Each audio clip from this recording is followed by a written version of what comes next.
Ladies and gentlemen, good day and welcome to AU Small Finance Bank Q4 FY25 earnings call. As a reminder, all participant lines will be in the listen-only mode, and there will be an opportunity for you to ask questions after the presentation concludes. Should you need assistance during the conference call, please signal an operator by pressing star, then 0 on your touch-tone phone. Please note that this conference is being recorded. I now hand the conference over to Mr. Prince Tiwari, Head of Investor Relations. Thank you, and over to you, Mr. Tiwari. Yeah, thank you, Ranju. And good evening, everyone, and welcome to AU Small Finance Bank's earnings calls for the financial year and quarter ending March 25. We thank you all for joining the call this evening. On today's call, on behalf of the management, we have our founder, MD and CEO, Mr. Sam, our Executive Director and Deputy CEO, Shri Uttam Tibrewalji, our Deputy CEO, Mr. Rajiv Yadav, and other senior members of the management team, along with the IR team. Like last quarter, we'll start today's call with a 15 to 20 minutes opening remarks by Mr. Gaurav Jain, President, Finance and Strategy, highlighting the bank's performance, positioning, and outlook. We'll follow the opening remarks with 40 to 45 minutes of question and answers from the participating analysts and investors. For benefit of all participants, so that we can take everyone's question, we would humbly request everyone to keep the number of questions restricted to 2 and join back in the queue in case you have further questions. For any data keeping questions, you can always reach out to the IR team, either post the call, and we can always come back to you. With that, I'll now request Gaurav Jain, President, Finance and Strategy, to share his opening remarks. Gaurav, over to you. Thank you, Prince. Good evening, everyone. I extend a warm welcome to all participants on this call.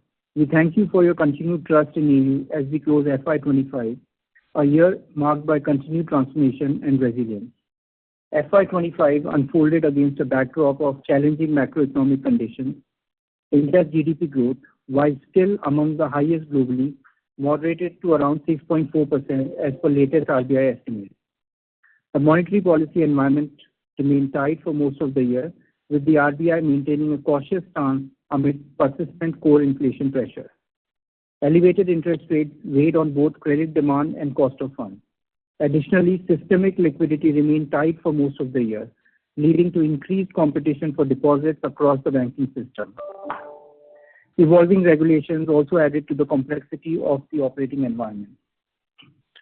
For a young and relatively smaller bank like AU, with a growing but still maturing liability franchise on SFB platform, these conditions are particularly demanding, testing our agility and strategic focus. Yet, despite these macro and structural headwinds, AU delivered a strong and well-rounded performance across key financial and operational metrics, reaffirming the strength of our retail-centric and granular business model and execution discipline. We delivered strong growth with our deposit book growing by 27% year-on-year versus banking sector deposit growth of 10.1%.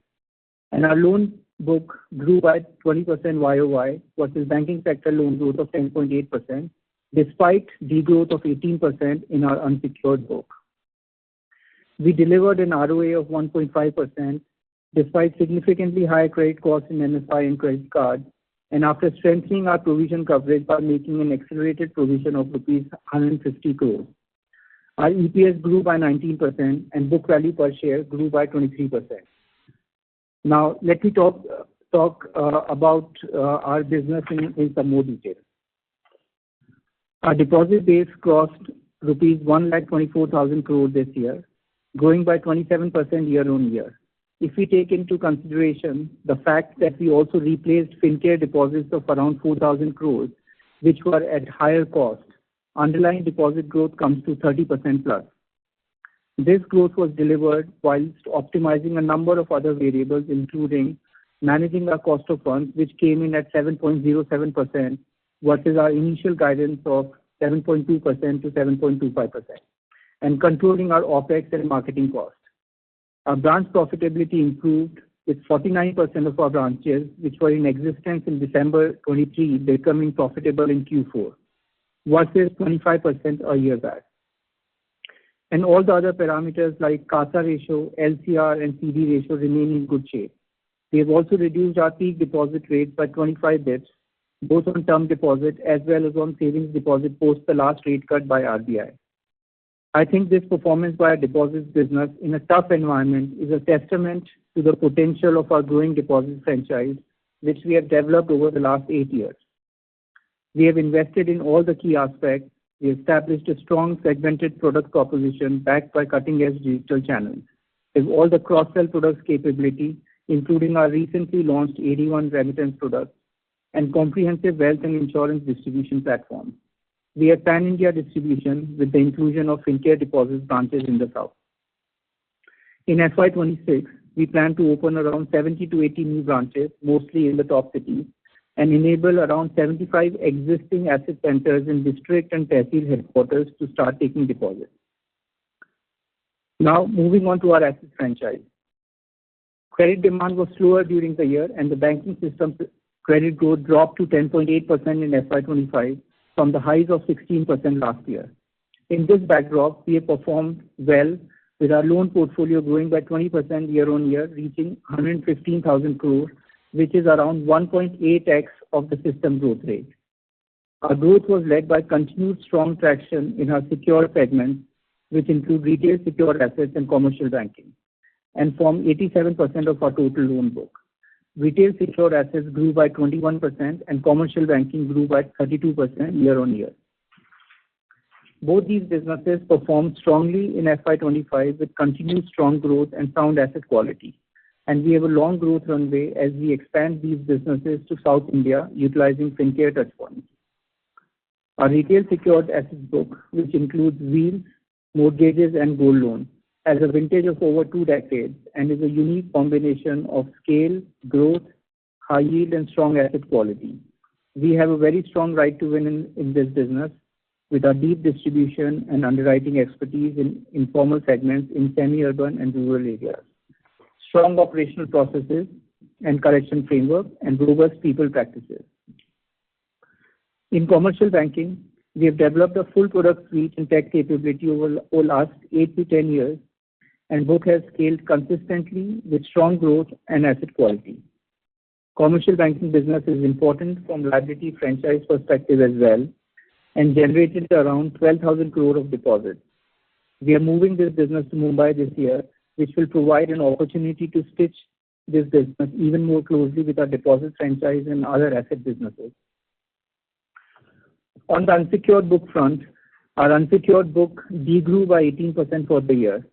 Microfinance segment continued to face industry-wide deleveraging, and our MFI book declined by 17%. However, we believe we are nearing the end of this corrective cycle with continued improvement in collection efficiency, which touched 99.2% in March and 98.7% for the full quarter. There could be some impact from MFIN guardrails coming into effect. However, the industry has been tightening for almost 3 to 4 quarters now, and it's a short tenure loan, so we expect positive momentum to continue in the next year. On the regulatory front, the MFIN guidelines around responsible lending practices and borrower indebtedness caps are structurally positive for the industry and will increase industry discipline.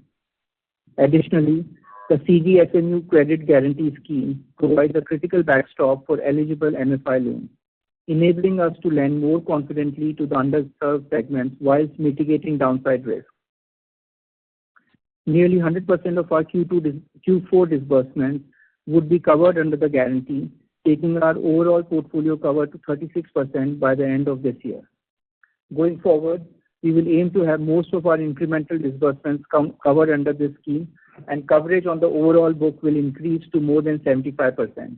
This will greatly reduce volatility of credit costs. MFI remains an important book, fulfilling our SNF obligations. While we will remain disciplined in growing this book, we see potential to cautiously scale as the operating environment improves. Our credit card book has gone through a period of recalibration in FY25, declining by 19%.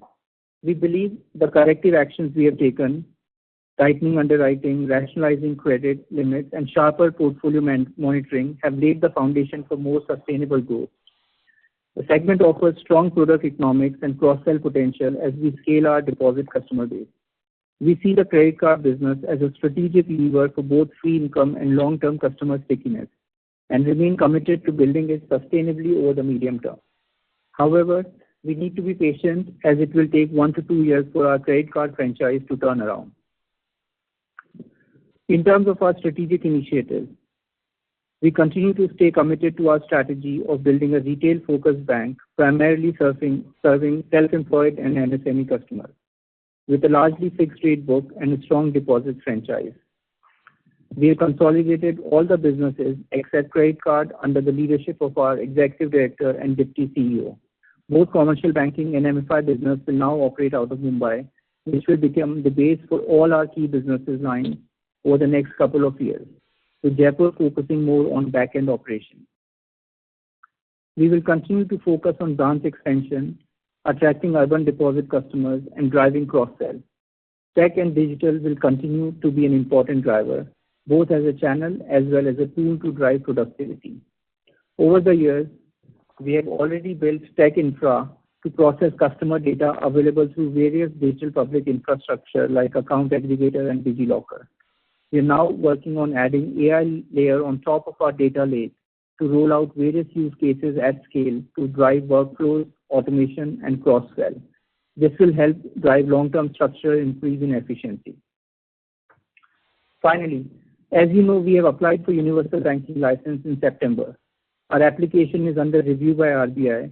We remain in regular touch with the regulator, and we are hopeful for a timely evaluation.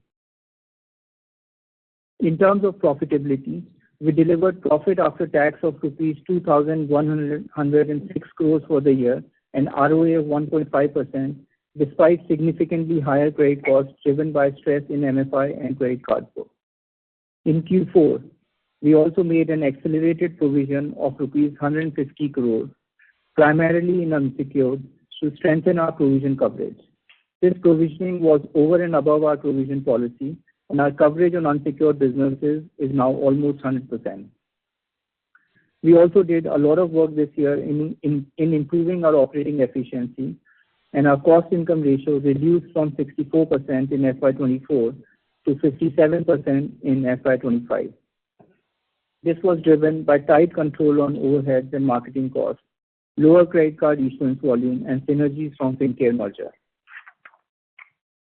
As we look towards FY26, we see benefits of policy tailwinds with interest rate cuts, better system liquidity, and change in policy stance from neutral to accommodative. Credit growth outlook is also improving, and stress in unsecured segment is reducing.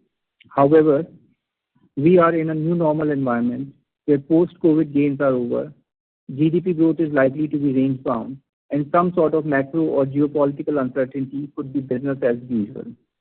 In this uncertain environment, we are watchful and are not providing any specific guidance for FY26.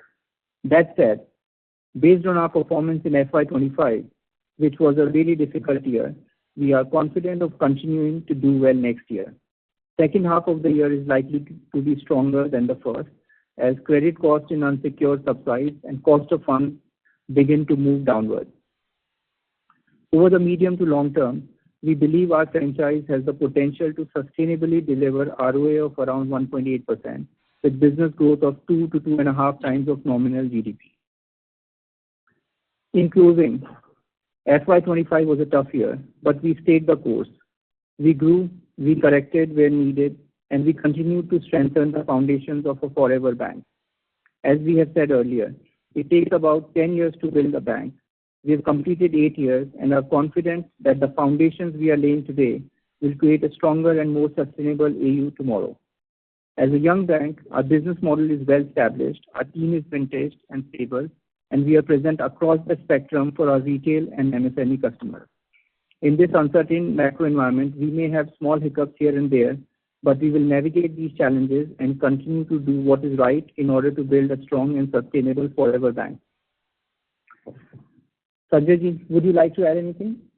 No, Gaurav, I think, thank you, Gaurav, first. Good evening, actually. So, no, I think you have summarized well. I would only add that tough time, navigated well. Throughout the year, last financial year, GDP was under pressure. inflation was there, the broken momentum, liquidity issues, I would say very low business confidence, and at AU, I would say our deposit franchise really done very well, in terms of building up the liability, the cost around it, the OPEX around it. Only missing item would be around granularity, where our CASA would have dipped, but that is general industry phenomena. I would say our secure retail asset also performed very well in terms of growth, in terms of ROA, in terms of credit cost, little elevated because of the whole GDP not performing up to expectation, OPEX level and everything. I think it's one of the books that we all are very proud of. Commercial banking, again has gone to the size and scale now, and they're also performing well in terms of every aspect. I would only say that microfinance business, again, a right business, maybe at the wrong time, but is a very, I would say it's fulfill our whole inclusive agenda of banking. It gives us SMS book. It has not negatively impacted us, but of course, we had a high expectation around that book. That book should give us 3 to 4% ROA, but I think it's gone to its own cyclic cycle. And so this year, I would say Q3, Q4, we're all hoping that it will come back to their old numbers. Credit card is more, we have taken a lot of corrective actions. We want to understand it more granularly. We have hired a very senior guy to underwrite, to understand the portfolio and all those things. So maybe this year we want to go to that learning curve. But we are very serious enough to build that whole unsecured portfolio, which is so for a high yield kind of numbers. Other than that, integration is going very well. I would say we also want to focus on gold because Fincare has done that business very well over the years. So we want to capitalize on that business. And of course, recent RBI circular and the whole narrative around is that it favors banks. So we want to capitalize that whole positioning. Our ROA, is 1.53, which is maybe lesser than what we guided you last year, but we have done the accelerated provision of 10 bips.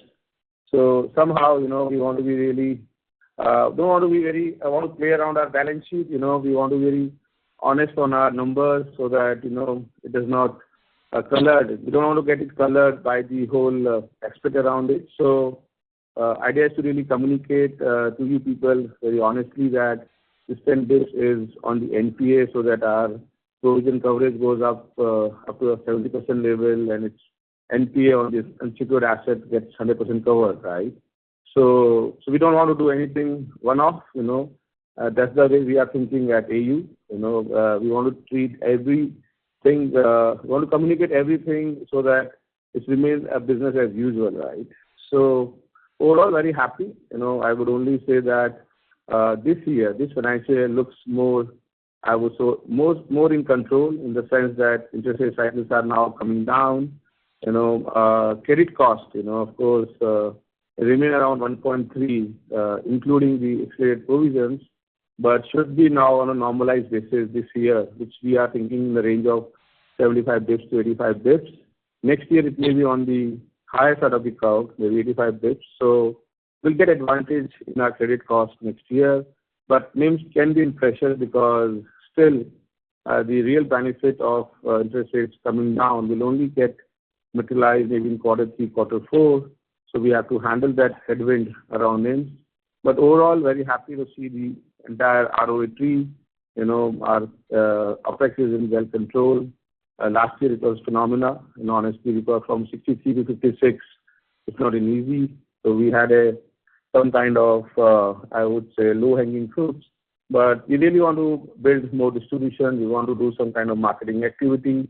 So, but idea is to really keep it below 60%, But we'll see how we do it during the course, because we're all expecting that this financial year we should get promoted to Universal One. So there can be a special effort for marketing around that. So very, I would say, tough time, played well. This year we look more confident. Thank you so much, Gaurav. Over to you. Yeah. Thank you, sir. Thank you, Gaurav, and thank you, Sanjay. We can go to the Q&A now, Ranish. Thank you. We will now begin the question and answer session. Anyone who wishes to ask a question may press star and one on your touchtone telephone. If you wish to remove yourself from the question queue, you may press star and two. Participants are requested to use handsets while asking a question. Ladies and gentlemen, we'll wait for a moment while the question queue assembles. The first question comes from the line of Ranish with ICICI Bank. Please go ahead. Yeah, hi sir. Congrats on a good set of numbers during this challenging time.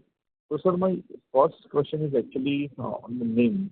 Right. So post the 50 basis point of rate cut, we have already seen a large and mid-sized bank sort of rationalizing the car rates. So are we not planning to cut rates in line with the system? So Ramesh, hi, good evening. So we already have cut our term deposit rates by 25 bps. We already have rationalized our saving buckets, saving account buckets. So we are not giving now, we are at the peak rate around saving is now 7% instead of 7.25. To further go down will require some more actions from some of our competitors because our CASA is below 30%. So, and they are not enjoying a space of around 40-45% in that book. So it's not easy for us to cut rate below 7 as of now. But let's see how the entire industry plays their whole game in this year, and then we'll take the action around it. Okay. So, I mean, is it fair to assume that we might use this scenario, I mean, in terms of providing higher rates to sort of accelerate CASA acquisition rather than rationalizing rates? I mean, is that the strategy? No, I think at AU we don't want to be driven by many things which is one-off. We want to build on our star and car basis the product, basis the brand, basis the services which we offer to our customers. So we haven't played last year also, to be honest, because many banks are pricing their saving account better than us. But we played our whole strategy that we'll play around more around acquisition, building the relationship, cross-selling it. So we want to be in that zone than anything else. Got it. But again, just to follow up on that, so maybe cost of fund might not come down, but the 50 basis point of repo rate cut will eventually impact our floating rate book in near term, right? So broadly, our NIM should sustain between 5.5% to 6% in FY26, or how one should look at it, from current level of 5.8%. So if you ask me as of now, the next year the lever is on the credit cost. The challenge is on NIM. So as of now, it's so difficult to predict whether we'll go down by 10 bips or 20 bips or 30 bips, But there will be a challenge on the NIM. But you want to add on something? Yeah, Prince. Yeah. So just because this question is generally, I'm sure, Ranish, this is the top of the line question for everyone. So maybe I just wanted to put some more context into it. So Ranish, if you see our Q4 margins, now primarily as far as the components of the margins are concerned, our cost of fund went up by about 7 basis points, right? We started a quarter at about 706 and we ended up at about 714 on an average from Q3 to Q4. But there was also an impact of number of days, right? So to that extent, that got negated in this particular quarter. We didn't really see any impact from the cost of fund. But there is also so that's on the cost of fund side. But on the asset side, we did have a mixed change that's been going on, given that there have been our unsecured has gone down by 17%. in the full year and 10% in the quarter. And MFI is typically a high yielding asset. So due to that mix change, we had about 5 to 6 basis points of impact, right? As far as the rate cut on the asset side, on the mix, because of the NIM side, right? As far as the rate cut impact is concerned, as you rightly said, 30% of the book broadly is variable rate book. That impact we haven't seen as yet, because typically it takes about a quarter for the entire impact to come through, so maybe 1 basis point, but otherwise, so that's the breakup of the NIM for Q4. So if you see, we have gone down from about 5.85 to 5.79, right? Now, as far as next quarter is concerned, again, or next financial year is concerned, again, the same factors are going to play out. So 30% variable rate book does get impacted in terms of, repricing of the repo rate. Currently, 50 basis point cut. If something more happens, it'll have an impact, right? As far as cost of funds are concerned, we have taken a cut on 16th of April, 25 basis points, as Sanjay said, on savings as well as on the term deposits, right? And you know that we are a price taker in that business, given our, our small finance act. We are not a universal bank. So to that extent, we obviously have to depend on how the market leaders are doing. So given that we got some space, we have brought down our peak TD rates from 8% to 7.75, and we have brought down our peak saving rates from 7.25 to 7%, right? Going forward, we'll have to see how the market reacts. In cases that we can take a call. So, to summarize, one, if there are yield pressure, the answer is yes, right? Now, it also depends on how quickly we can turn around on the MFI side, on how the business mix changes on the positive side going forward, and how quickly the flow-through happens through the deposits on the rate cut side, right? When the rates started going up about 3 years back, we had guided that it takes about 12 to 15 months for the full impact to pass through. Same way in this cycle also, typically you will see maybe 6 to 9 months when you start seeing the impact, as Sanjay said, Q3, Q4, and for the full impact to go through, obviously it will take 12 to 15 months. So that's the broad story on NIM. We don't want to put a number out there because a lot of factors are, as I said, it will also depend on how quickly the rates get transmitted through the system on the deposit. Got it. Also, just a broad calculation. Let's say 30% of variable book gets repriced at 50 basis point lower, so we'll have 15 basis point of impact. And we have already cut our SAR rate by 25 basis points. So in a way, we have already neglected that. So then, ideally, first half 26, there should not be any major NIM impact. Am I missing anything here, sir? So it's not a that direct calculation, Ranish. Obviously, there's the impact of the daily averages, right? How the portfolio is moving, how the deposit is priced. So we are not, we have, as we said in the opening remarks also, we're not putting out a guidance because there are variables. We have told you all the constructs of the NIM, right? Now it's up to you for assuming. We'll come back and report to you as we have more data points. Got it. And just a clarification. So Sanjay sir has mentioned about credit cost remaining at 75 to 85 basis points. So that number is for 26 or 27? So that's the long-term average that we are talking about, that as a bank we want to position ourselves given the change in the asset mix. That 75 to 85 basis points is on the total average assets, right? It's not on loans. It's on total average assets, right? 75 to 85 basis points.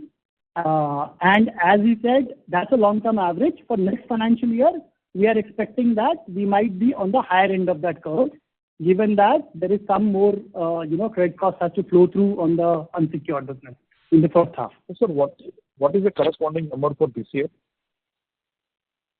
1.3. 1.3. Okay, got it. So basically, we are expecting maybe 30 to 40 basis point of improvement in credit cost in FY26. Even if on a ROT. Yeah. Yes. Okay. Thank you and best of luck, sir. Thanks, Anish. Thank you. Next question comes from the line of Kunal Shah, Citigroup. Please go ahead. Yeah, hi. Thanks for taking the question. So firstly, sorry, again on credit cost front. So when we look at the accelerated provisioning, that seems to have been done largely towards the GNPAs and making 100% provisioning on the unsecured. But when we look at it overall in terms of the SMA pool, as well as when you indicated that MFIN 2.0 guardrail is also getting implemented, and there is a proportion of book which is linked to it. So would that mean that credit cost over next couple of quarters will still continue to be elevated? I think you made that comment in Q4, post the Q3 earnings, that credit cost will be elevated in MFI for almost like 3 odd quarters. So any change in that guidance post this accelerated provisioning? So Rajiv will ask Kunal. So he's the Deputy CEO. I think he can comment on this. Kunal, so fundamentally, no real change. As I said last time, we expected that the Q3 and Q4 of last year would be the highest level of credit cost as a quarter basis, and then they will gradually decline, from a Q1 to a Q2 perspective.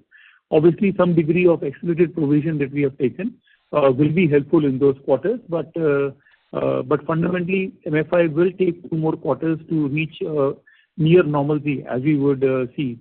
And I think that should pretty much come from a credit cost perspective in Q3 to Q4 kind of a time frame. Operationally, what is the one that we drive as a team is we saw that the Q2 and Q3 were the worst quarters operationally, and Q4, as you'd expected in a typical cycle of microfinance, which typically goes from 9 to 12 months, we saw Q4 improving. The only delta in the Q4 quarter was Karnataka, which happened out of a sequence.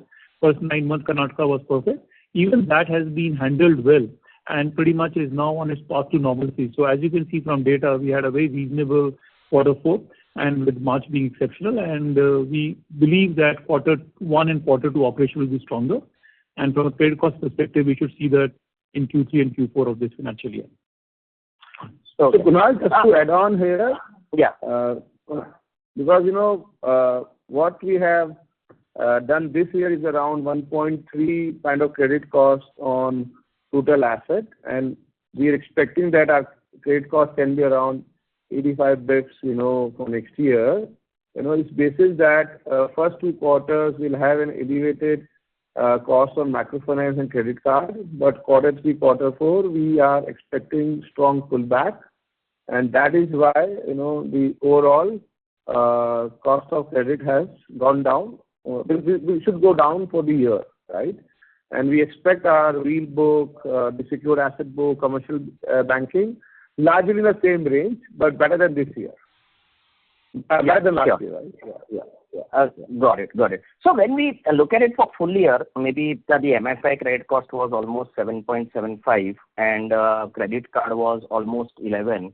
And now we know that SMA pool is 3.7, maybe almost like say 70 basis points improvement compared to that of Q3.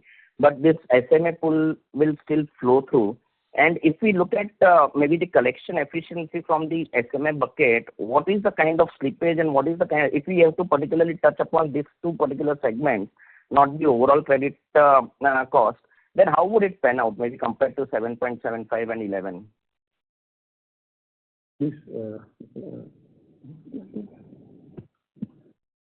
Look, I think we have collection efficiency improving across the buckets, right? And as Rajiv ji mentioned, March was particularly strong. So we are expecting this positive momentum to continue in the new years as well, right? So depending on, where we end up with that that will determine the trajectory of improvement in maybe sort of Q2 onwards. Sure.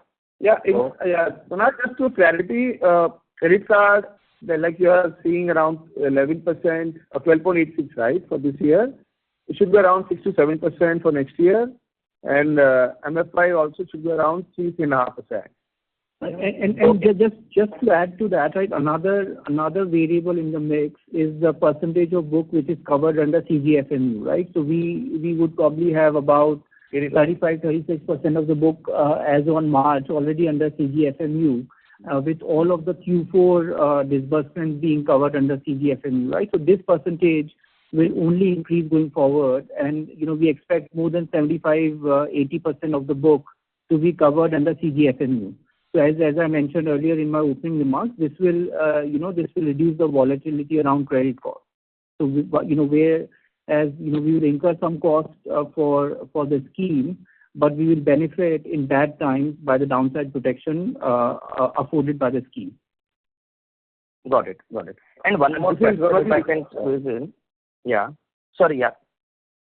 Go ahead, Kunal. Go ahead. Yeah. So the other one was on the universal license. You indicated that you are in communication with the regulator. So what is the kind of timeline which we can draw? Obviously, now the committee said they are evaluating. So when can we expect the universal bank license? I would say this calendar year. This calendar year. Yeah. Okay. Got it. Decisions should happen, right? Decisions should happen in this calendar year. Okay. Got it. Thanks a lot. Yeah, and all the best. Yeah. Right. Thanks. Thank you. Next question comes from the line of Piran Engineer with CLSA. Please go ahead. Yeah, hi team. Congrats on the performance in this turbulent environment.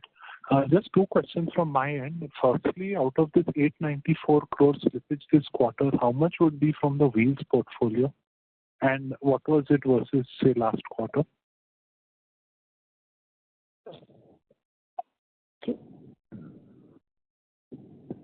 So we don't give individually portfolio-wise data.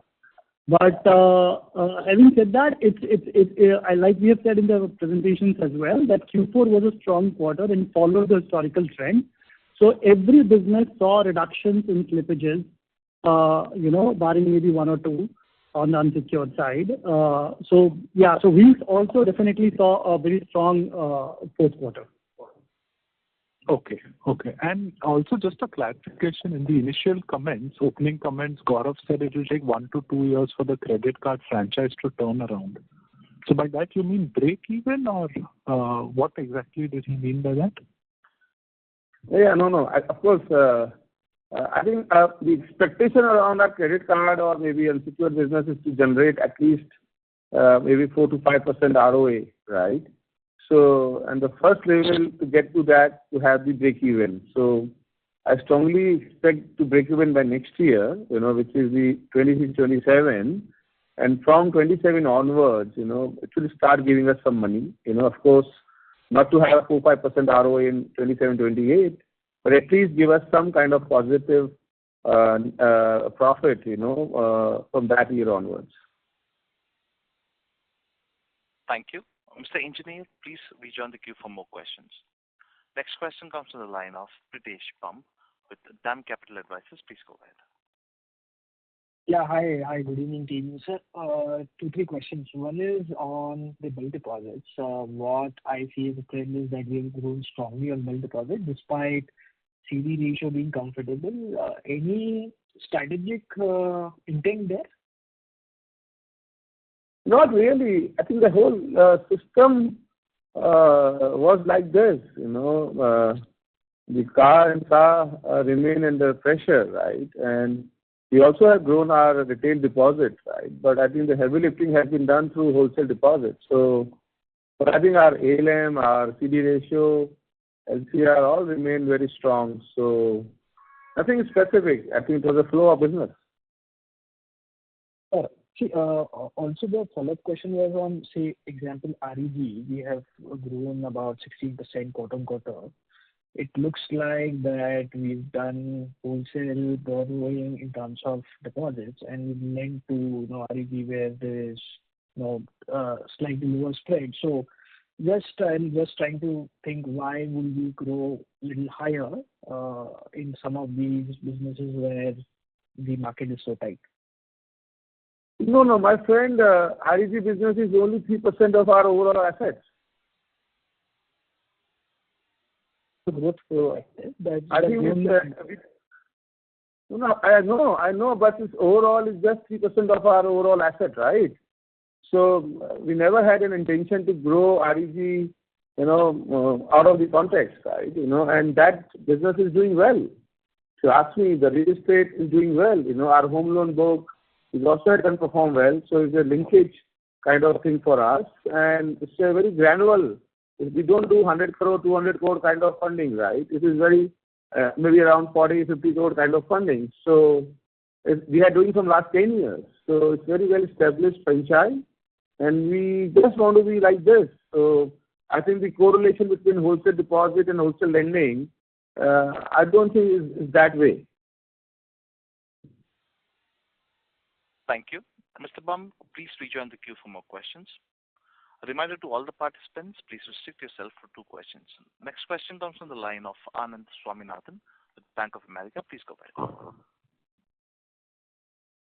Thank you. I have a couple of questions. The first question, when you get your universal bank license, does this guidance around 2 to 2.5, the system growth, still hold? And why I ask this is none of the other universal banks are growing beyond 20-21%. There's no doubt about your capacity to grow. Just wanted to understand, will there be any self-imposed limit or regulator is okay with you growing 25% plus, even after becoming a universal bank? And number 2, when do you next expect to raise capital? Will this be this financial year or next financial year? I just wanted some clarity on that. Thank you. So, Anand, there is nothing as such rule or compulsion from anybody, to grow in that kind of numbers. Neither the regulator has stopped us. It is basis on the, as of now, positioning of us that we are around 1.5 lakh crore of assets, So we are not too small, not too big, For next 2-3 years, we can grow in the range of 25%, right? Because so it's not related to universal, to be very honest. It's related to our size. So once we reach maybe around 3 lakh crore or 4 lakh crore, we might say that we want to grow in the range of 20%, right? So I think it depends, on the size and the opportunity. I personally believe that last 3 years remained very tough for all of us, Now the entire narrative from the regulators, from the government of India, I know there are short-term uncertainties, but I see lot many things coming back to Indian economy in next maybe 18 to 24 month period. We are well settled, and we have built up our franchise in India, our CD ratio, and everything has remained so good, honestly. So in this time, if opportunity is there and it's under our entire matrices, then we will want to grow in the level of maybe 20-25%. That's our, I would say, endurance, right? This year also we told you that we want to go around 25%, but if market never permitted us, we just have grown 20%, right? So, but our capacity is there, capability is there, approach is there, product is there. So it just depends how the market behaves, So that is the whole overall strategy. So it's nothing that somebody is pushing us or there is an agenda to grow like this. So we will always grow sensibly and reasonably. And Anand, just to add, right? So the 2 to 2.5 times is not that of system credit growth. That's of the nominal GDP growth. No, sure, I got it. Yes. Yeah. No, thanks, Sanjay, and I appreciate the clarification. Just wanted to make it clear, and I think it helps the investor base as well to fully appreciate there are no restrictions in your capacity that is driving growth, and that's why. And for the capital raise, Anand, we want to, want to relate that with our universal license decision. So it will be after universal bank license you get that's when you will decide. That's what you mean. That's our desire. Okay, fantastic. Sanjay, just in this context, since you are talking about the macro as well, what is the on-the-ground feedback you are feeling? Because you speak the most or on the ground to the business community. The underlying macro in India is weak as well, and there is a lot of uncertainty with global exports, tariffs, etc. What are you hearing from the ground? What is the feedback you're seeing? How do you expect, for the business decisions to be made in the next few quarters? Will help us gauge how things are on the ground. Thank you. So Anand, it's mixed, it's mixed feeling. If you ask me, things has looking good from last maybe 2 months, once, and I'll give you reasons. One, I think regulator has become more, more growth oriented.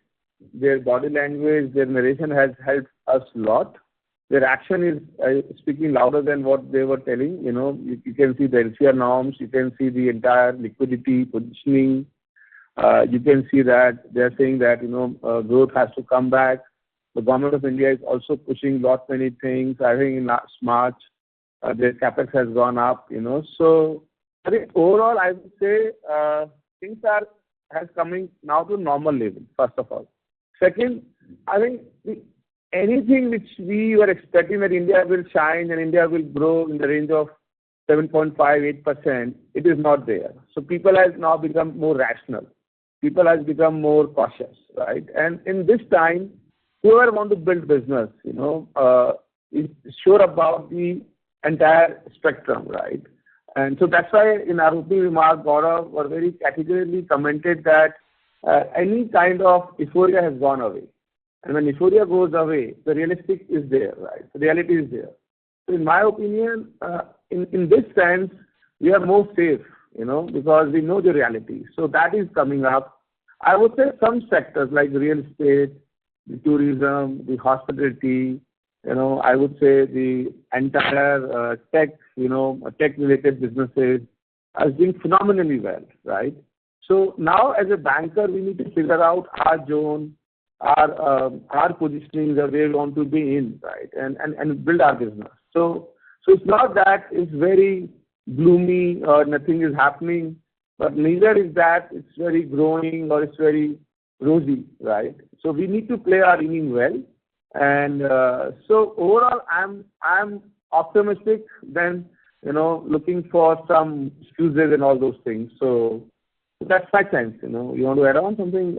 Anybody of you? Otherwise, that's my sense, Anand. Thank you. Mr. Swaminathan, please rejoin the queue for more questions. Next question comes from the line of Nidesh Jain with Investec. Please go ahead.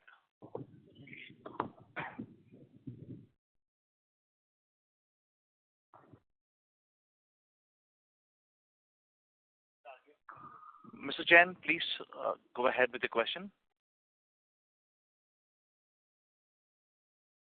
Hello, am I audible? Yeah, Nidesh. Good evening. Hi, sir. Good evening. So the first question is on credit card. What all changes we have made on the credit card in last 12 months, and when should we start seeing increase in new credit card sourcing? Yeah, so Nidesh, we have taken complete course correction. So as we commented earlier that we were doing digital underwriting for lending the credit card. So now we have put in many gated conditions to understand customer better in the sense that what is his income level, what is his identity, address, kind of stability and all those things. We also have not allowing customer to misuse the card on many of the expense like rent or utility and all those things. So that also have not allowed our customer. That's why our spend has come down from 1,900 or 2,000 level per month to now 1,000 crore level per month, right?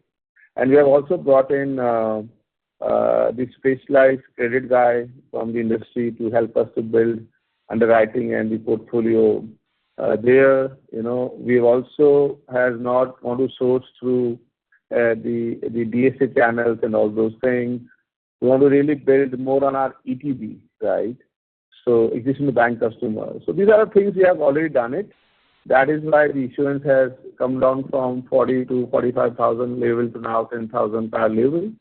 But you will see that issuance coming up to the maybe around 20,000 cards a month, maybe post September, right? So we want to take another 2 quarters to really make it completely repaired, right? And then build it.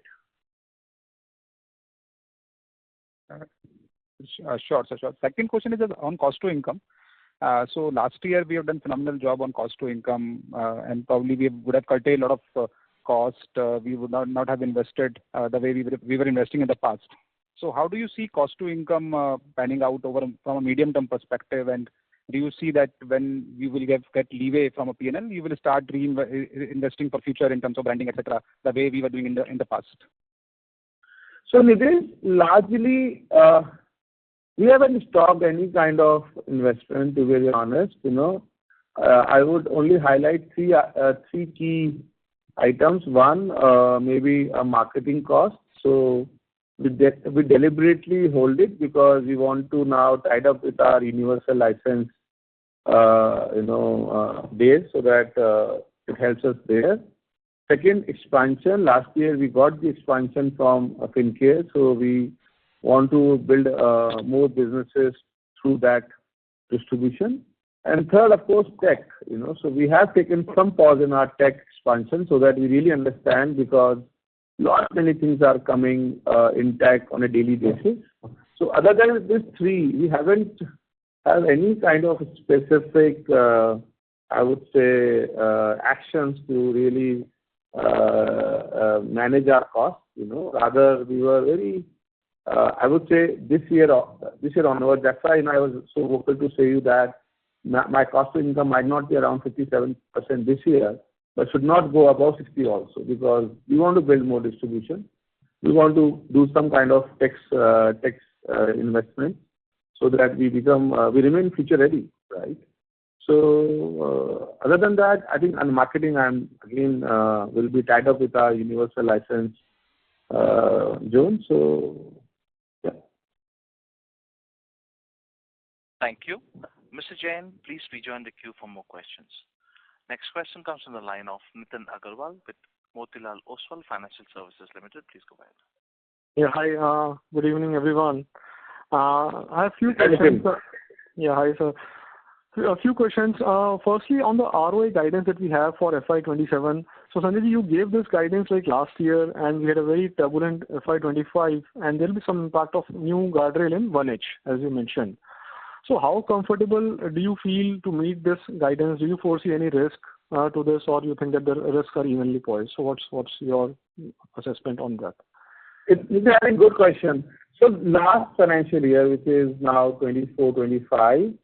We struggled with both the credit cost and the NIM. Still, I would say our performance is as per the guidance. We have accelerated our provisions by 10 bps, which was much required. So, of course, lending at 1.53 instead of 1.6, So, we really performed last year also as per the guidance, in my opinion. Second, this financial year, I believe credit cost will be more in control. Rather, we can have challenge on NIM. Right, but I think that interest rate cycles are now coming down. We are well prepared in terms of anticipating the Indian economy and its effects. So next year, which is 26-27, I am pretty sure that whatever we have guided you, in a year back, should get materialized. But I don't want to, again hold myself to around that guidance. It's our endurance, right? But these are things, because if you see our ROA sheet, we are around 5.7, 5.8 this year too. We are around, our other income is around 1.8, 1.9. It will go further up because we are spending our cross-sell ability through other product lines. Our cost to income is around 4.25. It might stable here, right? Might not go down for a couple of years. But I am seeing huge, I would say reduction in my credit cost from 1.3 to 0.85, 0.9 next year. It's further going down 0.75 maybe in 26-27. So I think put all together, if you put all the maths in place, we are above 1.8, right? So, and of course, now there will be a market challenges, there would be a lot many things which may be unknowns, which we do not know as of now, but we need to play our innings, right? And but I think we have to appreciate that whether the bank has the capability, bank is on the right track, bank is not under any kind of pressure or any kind of issue which we are not able to solve. It's our business numbers which 10 bits here and there, but we largely remain on course. And then of course the universal license. Right. And So the second question is, any color as to what would our LCR be factoring in the revised LCR guidelines that came in yesterday? I'm asking because AU Bank is relatively lower, and should any benefit on that should be very much. A new guideline. I think we haven't done our working, but it is close to 120. Sorry, Yogesh, want to add on? Yeah. So these guidelines are better than draft guidelines, and I think we are just evaluating, but it should be neutral to positive impact on us. But we are fine with that LCR because again we are doing our business. Many of banks know their own risk management. So as for our risk management, anything around 115, 120 is good enough for us. So for me, Nitin, because we need to build our own risk management around that, right? But we are not expecting any negative impact. Yeah. So that's from the guidelines, right? But the entire LCR expectation from AU Bank is around lower what market operates, right? Yeah. Thank you. Mr. Agarwal, please rejoin the queue for more questions. Next question comes from the line of Rohan Mandora with Equirus Securities. Please go ahead. Good evening, sir. Thanks for the opportunity. So firstly, the 30 basis point Q-on-Q decline in incremental yields that we have seen, so did it have any component of year-end discounts or in the secured business, or is it purely a function of change in loan mix? Quarter. So that's on the disbursement, right, Rohan? Yes, on the disbursement. That's more a function of mix, nothing else. There is obviously some amount of year-ending on the secured side. Yeah. There might be a slight bit element of that, but I think it's largely a function of mix. Sure. Okay. Secondly, on the wheels, the growth that we've seen in this quarter, just want to understand how did the growth shape up across subsegments on wheels? So I think this quarter we saw some strong offtake on the tractor side. Given seasonally the rains has been good, so I think this quarter the tractor definitely outperformed. Even on the used vehicle segment side, I think we have picked up. So yeah, I think everything else broadly were there. New car sales were a bit flattish, but I think on the used side, on the tractor side, two-wheeler we have gone deliberately slow, so we haven't really pushed that product. Sure. Something you want to add in? So overall, Q4 was flat, but the second half of March there was some traction towards vehicles as we saw in the industry.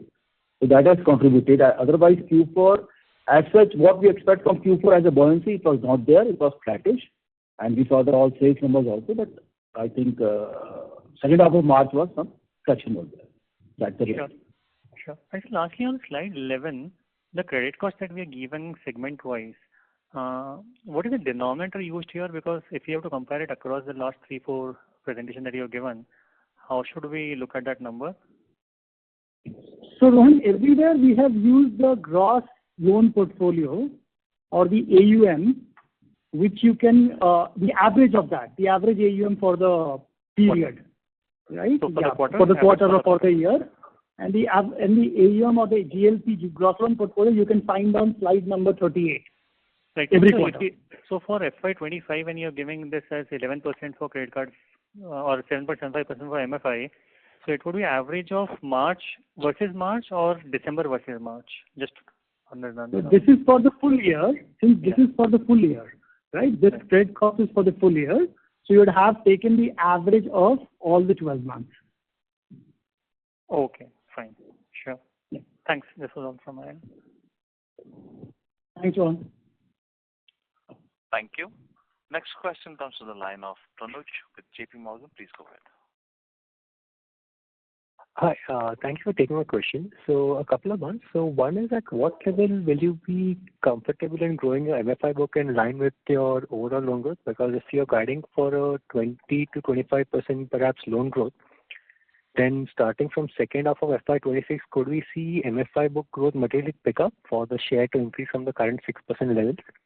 And also in that context, in FY26 in particular, how will you look to manage your PSL compliance on SMF and the weaker section? So that's the first question. And second one is that even with you doing CGFMU across most of the incremental disbursals, does that initial guidance that you had said that you would want to maintain a 3% coverage on your overall MFI book still hold on all incremental disbursals? Thank you. I think very good question. So I think we will continue to have 3% credit cost provision irrespective of our coverage under this government schemes. But by this year, and we expect 80% of our book to be covered under this scheme. So I think by what just Gaurav commented, that we want to protect our future from any downside risk from the credit cost of this business. And that is why we are more bullish now that, this is not a very, I would say it's a very important strategic change which we have brought in the microfinance book, So that is there. But overall, we have already said that unsecured piece won't be going above 15%.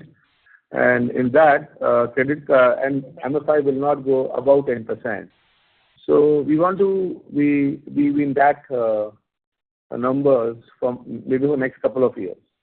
Yeah, and Pranuj, if you see the secured business, even in this year has grown by 23%, right? The commercial doing 30% plus, and retail secured doing about 21-22%. So honestly, even if the other businesses, the unsecured businesses which you mentioned, they were down 17%. If they are just neutral also, we should broadly start scaling up, right? So we don't really need to be very aggressive on those businesses to achieve a 20-25% kind of range. So, Prit, just to follow up on that, like if you are saying that the overall loan growth remains in that 20-25% range and MFI, I'm assuming gradually goes from 6% to 10%, then you're saying that perhaps after second half, like if you see the system stabilize, you are not against growing MFI credit card book at a 25-30% range also, given the system. But with the cap of overall 10% of our overall book on MFI, maybe another 5% on unsecured. That's the overall cap. Yeah, and it's a long runway, Pranuj, because MFI currently is about sub 6, right? And the other businesses are also growing at about 25% clip. So for MFI to jump from 6% to 10%, they'll have to grow at like 40-50% clip, right? Which I'm not really sure is something that we are envisaging. So I think the growth on the MFI will be, will be very measured, if I can say that way. Okay, got it. Understood. And on the PSL requirements, does this provide some So we are compliant this year. So FY25, we are good on all our sub-segments as well as on the overall PSL. For next financial year, it will be more a function of how the disbursement pick up and, how the book behaves. So, Yogesh, how much percentage this year SMF has been done by microfinance book? 50%. Yeah, so 50% our SMF book obligation has been done by microfinance book. Okay, got it. Understood. Thanks a lot. Thank you. Next question comes from the line of Rahul Jain with Goldman Sachs. Please go ahead. Hi, thank you. Can you hear me? Yeah, hi, Rahul. Yeah, hi, Sanjay and team. I think congratulations. It's been a tough year for you all. And despite that, the numbers have been decent. Just had a few questions. Maybe just to start with the credit cards, the loan loss provision guidance, which you said, there's still some residual pain that you'll clean up in the first half. But in this quarter, you already made 150 crores of provision. So how much more is left? Or maybe if you can just share more color on, SMA 1, SMA 2 book in the credit card space. So that's one. Second is, I've got another question on NIMs, but let's just discuss this first before I move to the second question. Yeah, so Rahul, this year, due to the accelerated provision on credit card book, it is around 12.5 kind of credit cost. And I expect a credit cost of credit card on a very normalized basis should be in the range of 5 to 6%. Next year, this financial year, 25-26, I expect my credit cost on credit card should be around in the range of 6 to 7%. So the idea is to bring my credit cost assumption on a book level on a normalized basis from this year onwards. So that's why we have done this accelerated provision so that the normalized credit cost should be there on our balance sheet from this year onwards. So I don't think that any specific provision is required from here onwards to really arrest our any additional credit card costs. So the first half would mainly be any elevated credit costs that might be there would mainly be because of the MFI and lower recoveries in your secured retail asset business, which is seasonal in nature. Is that a fair assumption? Yeah. Yes. So okay, got it. I think already still a very early days. Honestly, we are just talking on 22nd April. So March has been very promising in all aspects. Be it recoveries in around secured assets or be recovery around microfinance or credit cards. We as a team has pulled up many good things in March. So still to I won't able to comment that how the quarter 1, quarter 2 can be, but on overall yearly basis, Rahul, I strongly believe that our credit cost will be substantially lower what we have done in this whole financial year. Got it. Makes sense. And accordingly, the slippages that we had in this quarter, can we say that we are now at the peak and therefore the worst is behind us? And even in the first half itself, we should start seeing the improvement because the collection efficiency in the MFI business has almost normalized as shown in the presentation. Credit cards, is getting to the normalized run rate. So fair to assume that slippages are peaked in this quarter? Again, Rahul, honestly, I'd love to say that, and we'd all want to. But as we said, it's a Q4 right now, and there is definitely always a year-ending phenomena that plays out. And as you rightly said earlier in your question, that Q1, Q2 typically has a seasonal impact. So honestly, I would like to reserve my comments on that and just wait it out. But definitely, I think in all the businesses we have seen an improvement in slippages, and hopefully, we can come back to you. If there is no major, heat wave or other things, then hopefully we should be there. But let's just wait out for Q1, Q2. Some seasonality always plays out. I don't want to really comment. Makes sense. The third question is on the margins. So, your wholesale deposits and your floating portfolio by and large is similar in terms of the proportion of your respective portfolios. You've seen a sharp reduction in the wholesale rates in the market. So your commentary still remains the same on margins that first half will be under pressure because of the EBLR linked portfolio, etc. But this is similar to what we had heard from you all in the fourth quarter, but since then the RBI has taken some serious measures to bring the rates down in the wholesale market. So what's making us so cautious that the margins will still remain under pressure in the first half? Technically, the pressure should be easier or lower after the RBI measures and not the same as in the third quarter. I'm sorry. But also, as I said in the first question, primarily there was an impact of higher cost of fund. The cost of funds moved by about 7 basis points during the quarter. But as I said, that got negated for this quarter because of the number of days, right? So there was a definitely offsetting factor there. That might not be available in the next quarter. So to that extent, there'll be that impact is still to play out, and that's where we are cautious.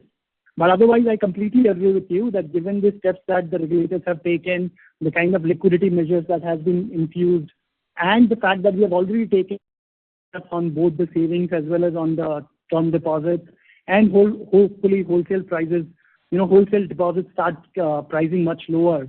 We are confident or we are hopeful that, as we progress further into the year, we'll be in a much better position given that 70% of our asset side is still fixed rate and, typically liabilities get priced earlier.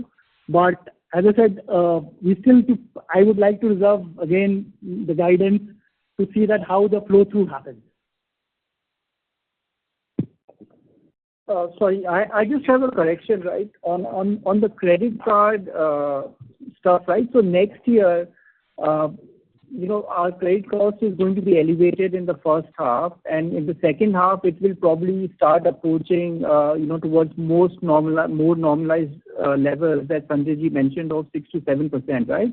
But as a result, my full year credit cost on credit card will remain elevated above normalized levels.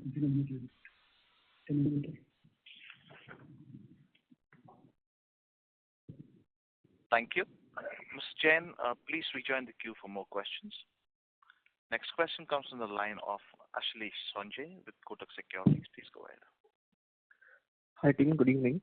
Sir, first question is on asset quality. Last quarter, I remember you had indicated some elevated slippages in the small transporter segment within vehicle finance, especially in SCV and LCV. Wanted to check with you, how is the situation there in that portfolio as of now? And secondly, if you can share some color on collections in the microfinance portfolio in the month of April, whether that 99.2% number in March has gone down to, let's say, 96, 97, or it is still holding up, let's say, around about 98%. So, I'm Uttam here. So first of all, for the small transporters, small commercial vehicles, you can say that, loading vehicles, the situation has improved. The collections have improved throughout the Q4, and more of Feb March was a good collections and good efficiency there. Yeah, and even on the MFI side, whatever early trends that we have seen, I think things are holding up. But Rajiv, you want to comment?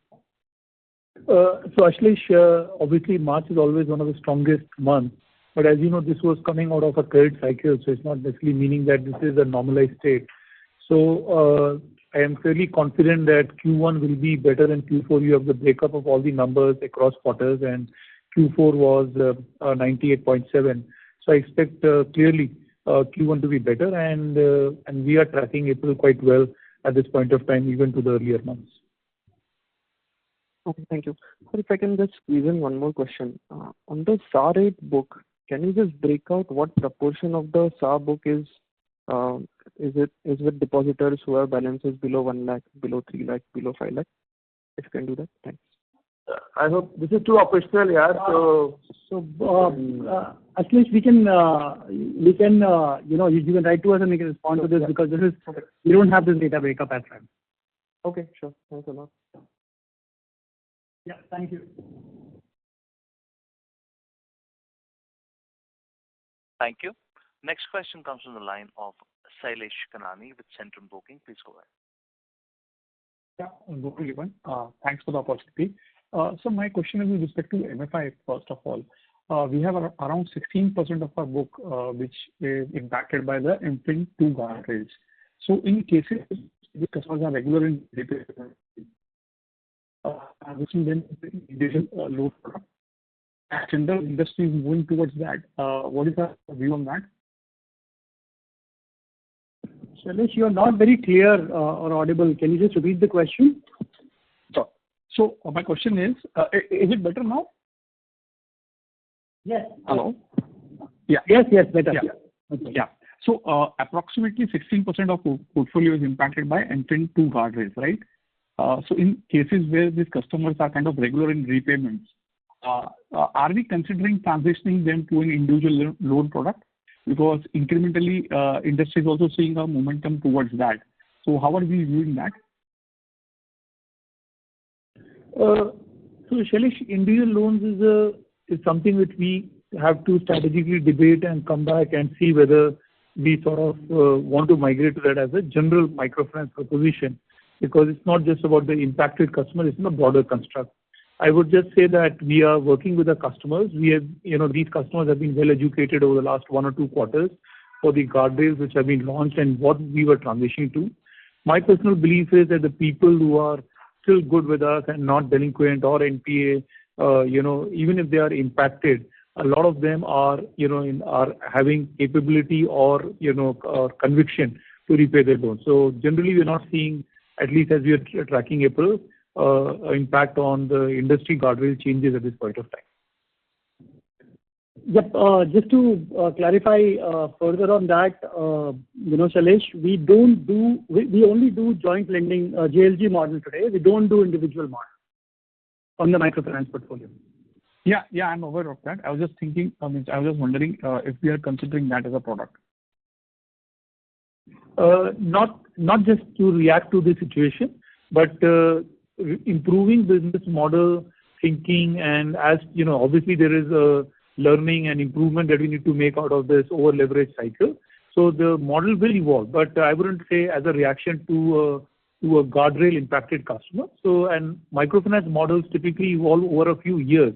They're not reactive to a situation, because ultimately there are a large number of workforce, customers, and there's a lot of science behind what has been built over the last 2 decades. So I would say some evolution would happen, and we'll work that through over in this financial year. Thank you. Mr. Kanani, please rejoin the queue for more questions. Next question comes from the line of Pritesh Bumb with DAM Capital Advisors. Please go ahead. Hello, can you hear me? Yeah, Pritesh. Yeah. So one question was on the home loan NPA side. So that has been inching up a bit. Now it is more than 1%. Anything on that? Because we see a little bit of NPAs there. Yeah, so some NPLs have come through the transition. As you know that we had a merger, last year, and FinCare used to do this business. So we have seen some transition NPLs, but hopefully we should get back in control going forward. So that the yield is also very high on that book, so it's a risk-reward kind of outcome. So if I want to take a follow-up on that, so are we changing anything in terms of tenure, or the mix, the approach to that business, or as Which one? Which one? The home loan side, are we seeing the transition there towards more higher ticket size, more better? No. We want to be in the affordable housing space, and AU was doing as a structure. We were doing more of I would say a high-end customer in low income group, and FinCare was doing more a low-income group, in the southern side. And in this whole transitioning, that there are always a challenge around team retention and all those things, but it's not that high. The absolute amount is very low. So not to worry. So we will bring entire factors of AU in those markets also. Got it. Thanks so much. That was my question. Thank you. Thank you. Ladies and gentlemen, due to time constraints, we have reached the end of question and answer session. I would now like to hand the conference over to Prince Tiwari for closing comments. Thank you, Renju, and thank you everyone for joining the call today and for your questions and all the support through the years. In case you have further questions, kindly reach out to the IR team and we'll be more than happy to respond. We are signing off on behalf of AU management. Good night. Thank you so much. Thank you. Thank you. On behalf of AU Small Finance Bank Limited, that concludes this conference. Thank you for joining us. You may now disconnect your lines.